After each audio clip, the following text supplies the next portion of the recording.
Bueno, como se ha dicho tanto que la historia de Chile ha sido falsificada por la gente de izquierda, lo cual es efectivo, yo me propuse escribir lo que yo considero la verdad histórica del gobierno militar.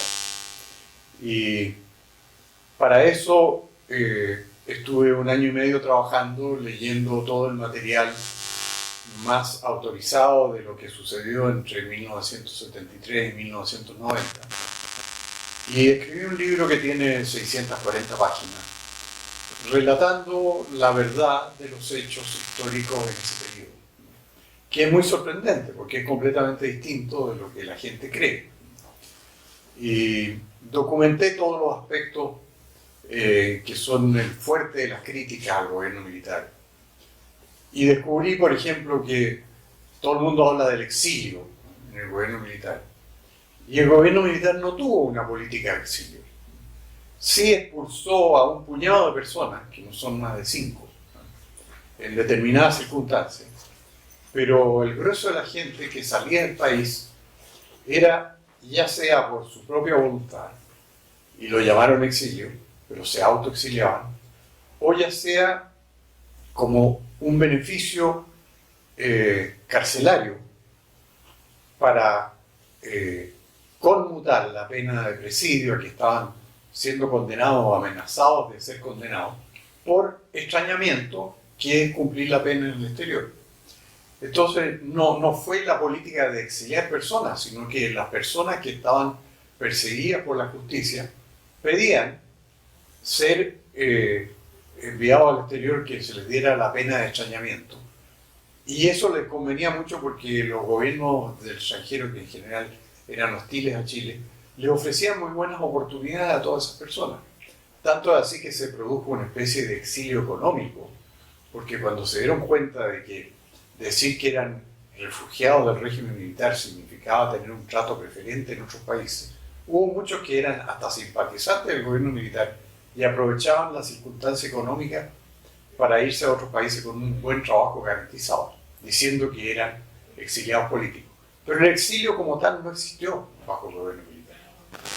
Y un tema parecido es el de los detenidos desaparecidos, en el cual se llega a la conclusión de que, primero, no son miles, como decían, sino que las dos comisiones que se formaron después en 1990 y 91, que fueron la Comisión Reti y la otra la Comisión de Reparación y Reconciliación, llegaron a un total de 1.102 personas que se llamaban detenidas desaparecidas en ese tiempo.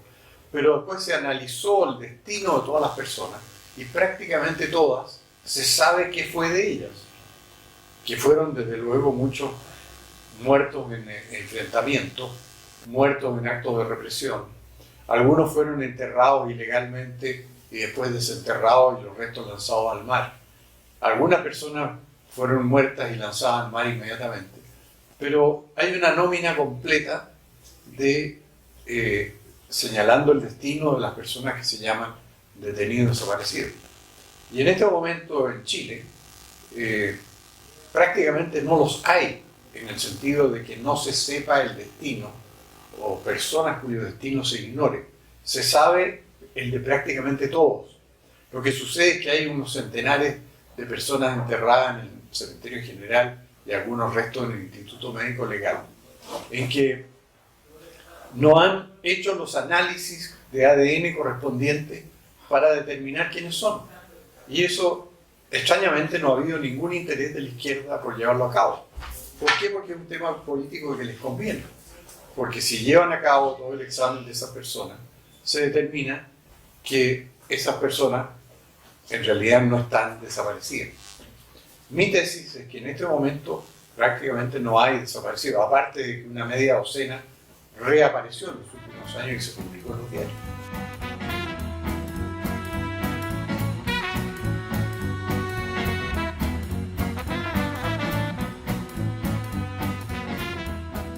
Me tomó un año y medio. Y yo pensaba hacerlo en menos tiempo, pero las cosas en la práctica suceden de distinta manera. Y junté una cantidad enorme de libros, como cerca de un centenar, y tenía que consultarlos todos. No voy a decir que los leí completos todos, pero consultaba las materias. Y entonces así se fue armando solo el libro, y iba leyendo especialmente autores que han investigado el periodo, como Gonzalo Rojas Sánchez, que tiene 2 tomos que se llaman Chile escoge la libertad, que está muy bien documentado.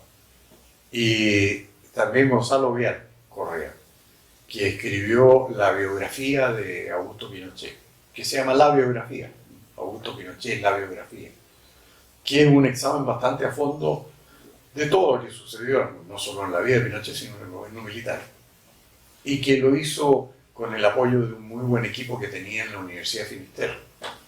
Entonces yo en el fondo aproveché todo ese material y muchos otros autores del estilo de el general Julio Canessa y Francisco Valar, por ejemplo, que escribieron un libro muy bueno sobre la gestión del gobierno militar. Rafael Valdivieso, que era un periodista del Mercurio, que escribió la crónica de un rescate. Arturo Fontaine Aldunate, que fue director del Mercurio, que entrevistó a todos los economistas que intervinieron en los Chicago Boys y a las personas próximas a ellos. Y entonces escribió un libro que se llama Los economistas y el presidente Pinochet, que es la cosa económica desde adentro. Eso lo aproveché muy bien.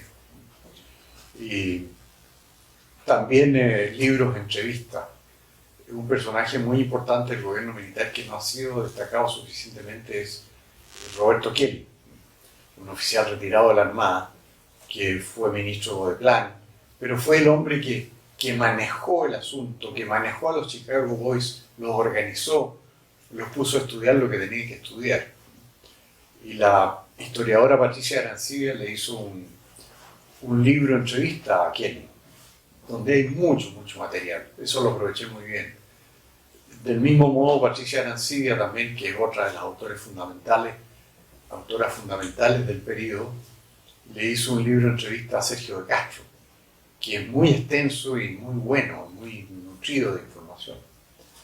Entonces, en el fondo yo recopilé todo ese material y lo traduje en una versión de lo que pasó, de lo principal que pasó, y que es completamente contrario a la versión de una dictadura inmisericordia. Fue todo lo contrario, un gobierno que, desde luego, una sorpresa, que si uno examina en los años 80, había más revistas políticas de oposición que de gobierno, y que atacaban inmisericordiamente al gobierno. Había cierta prensa de oposición, el gobierno no la favorecía naturalmente, pero se fundó el diario La Época en los últimos años de los 80. Y cuando se fundó La Época, todo el mundo dijo, ahora vamos a saber la verdad de lo que pasa en Chile. Y salió La Época y no salió nada distinto de lo que había salido siempre en los otros diarios, como el Mercurio, La Tercera, La Segunda y demás. El propio Fortín Mapocho, que tuvo la habilidad y el senador demócrata cristiano Jorge Lavandero de comprar el Fortín Mapocho, que era un diario de circulación interna de la Vega Central o del Mercado Central, y transformarlo en un diario político de oposición sañuda. Y como estaba existiendo y el gobierno no podía permitirse cerrarlo, porque era la acusación que le decían, está cerrando los diarios opositores, lo tuvo que respetar. Y el Fortín Mapocho le fue muy bien todos esos años y fue un diario político de oposición muy intransigente.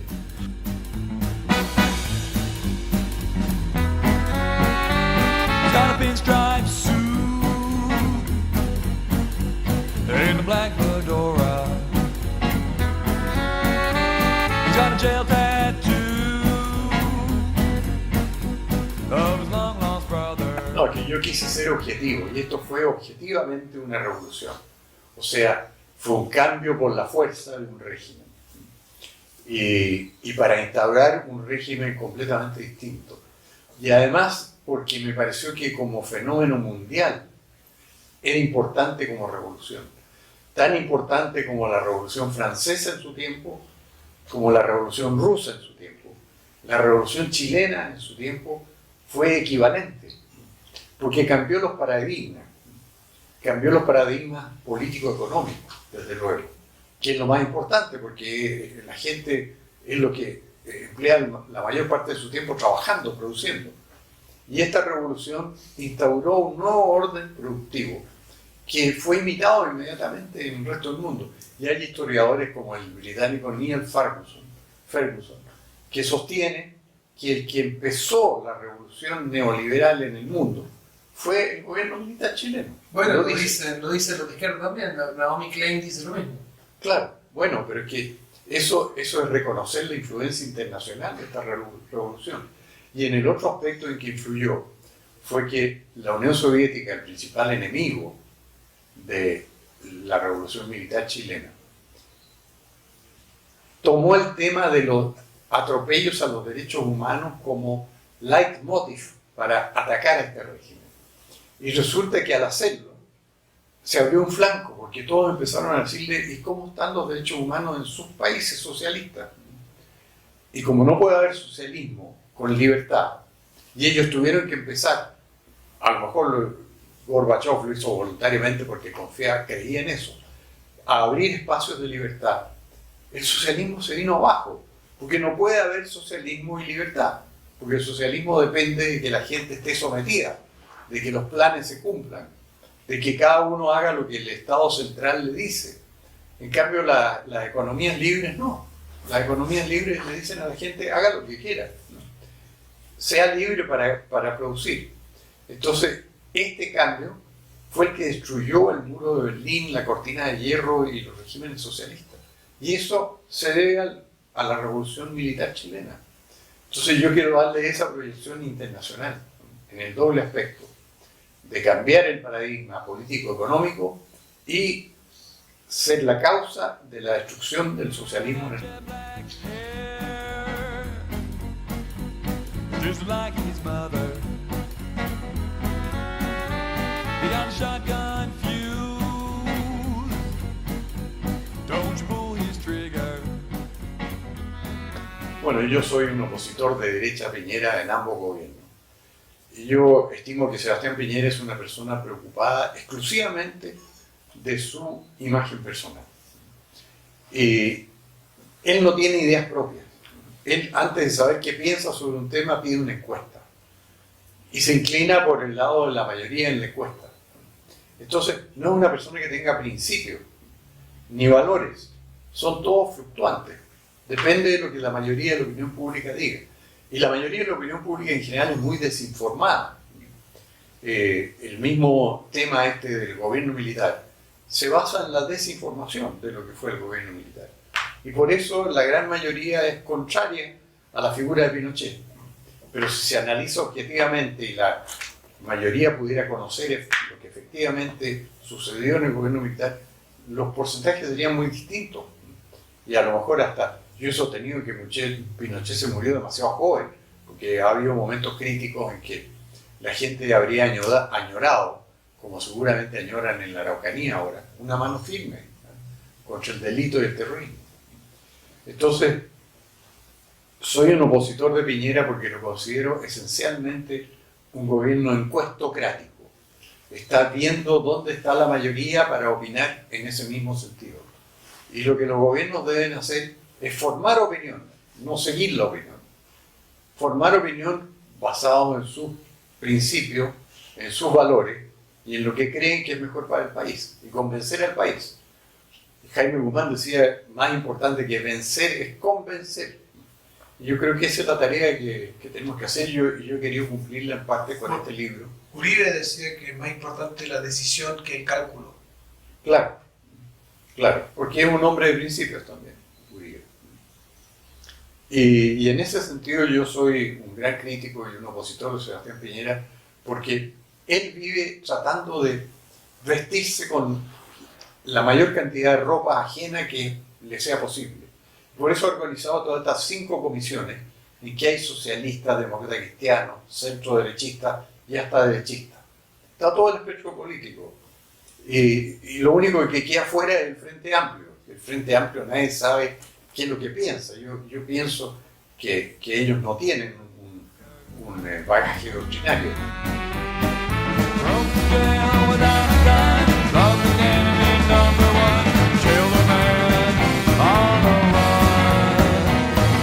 On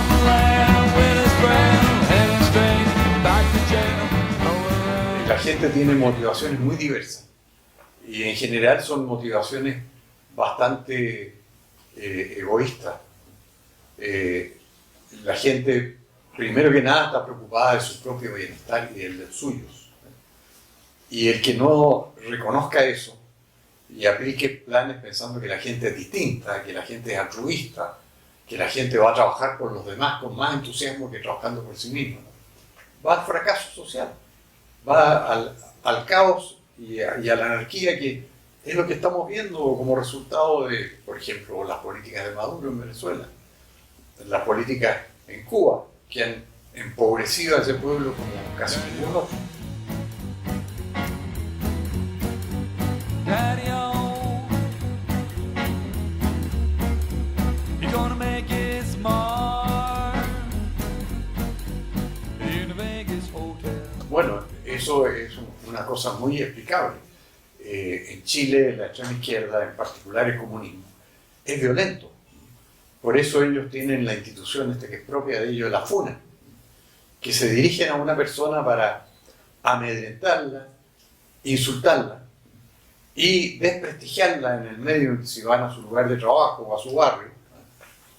Y así la atemorizan. Entonces, existe frente a eso un gran temor. Yo creo que Piñera es el principal funado de Chile.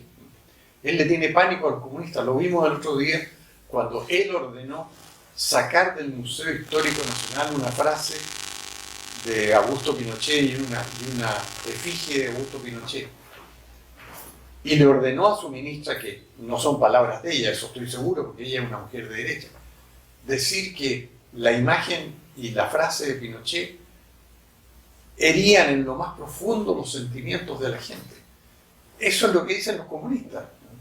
Para prohibir que se diga todo lo contrario de lo que ellos predican, diciendo que los puntos de vista que son los de la derecha política o los de la libertad personal hieren a la demás gente y por lo tanto constituyen una especie de doctrina del odio y hay que prohibirla.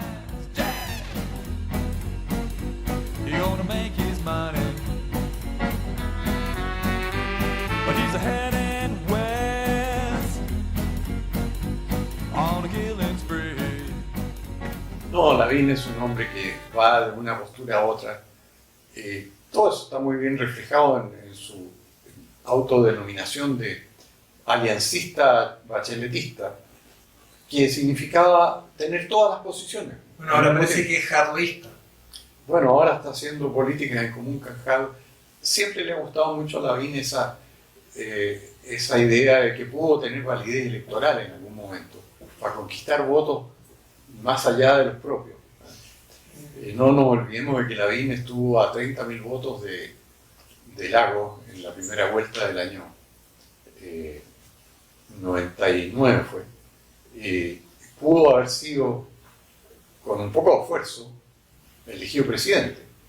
Y tal vez falló en ese momento el esfuerzo adicional que se requería, porque estaba muy cerca. No, probablemente fallaron la cantidad de moderados de mesa y de control. Eso, muy importante.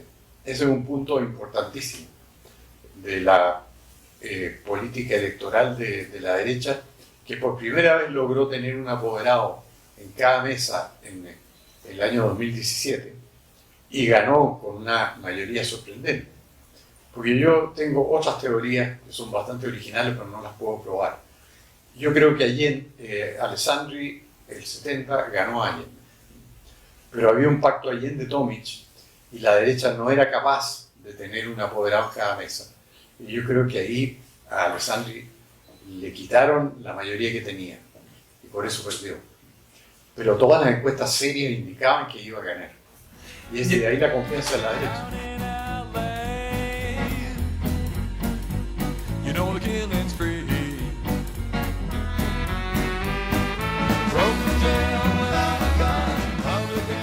Yo no creo que ya pueda practicarse una política socialista después, sobre todo, lo sucedido en Venezuela, en América Latina.